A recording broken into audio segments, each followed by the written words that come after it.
I've just arrived to Dubai, an exotic city in the Middle East. But adjusting to a new place has actually never been easier in the history of all humanity. Because here in this city, I use Airbnb to find a place. I use Uber to get around. I joined co-working giant WeWork for office space. I joined F45, a fitness studio I've been a part of in both LA and Hong Kong, for fitness. And for food, I eat at McDonald's and Subway.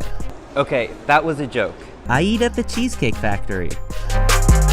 Even ordering stuff online, here in Dubai, I use my Amazon account and never have to actually sign up for a new platform. You see, tech companies, not governments or exporters and suppliers, are ultimately the ones pushing forward on what's possible for globalization across our planet.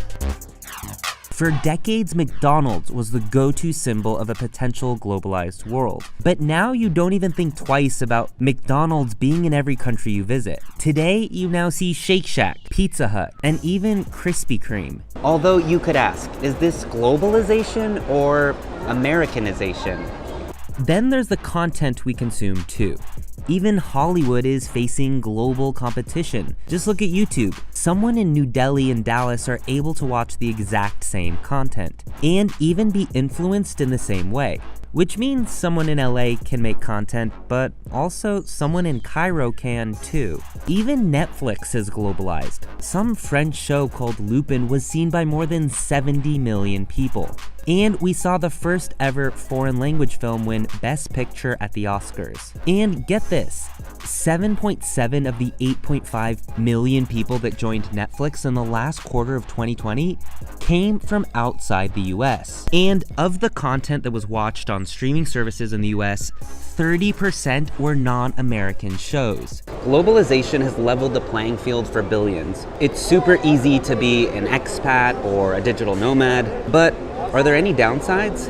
When Cuba opened to American tourists, one of the reasons people flocked there immediately is because of how far removed it was from most other places. You couldn't find a Starbucks or a Hilton. So as a tourist, it was truly a unique and different place to visit. And the boundaries have been drawn.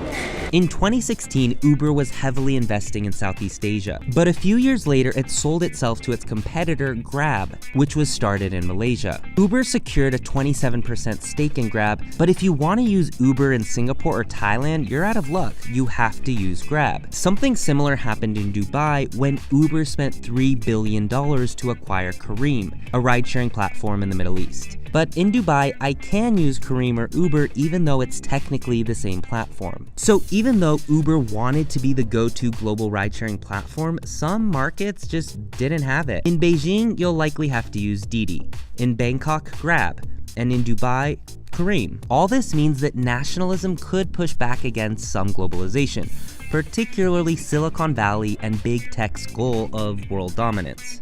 But I want to know what you think. Is globalization good for our planet and society in general? Let me know in the comments. While you're at it, check out more of my videos, subscribe to my channel, and find me online at Uptin.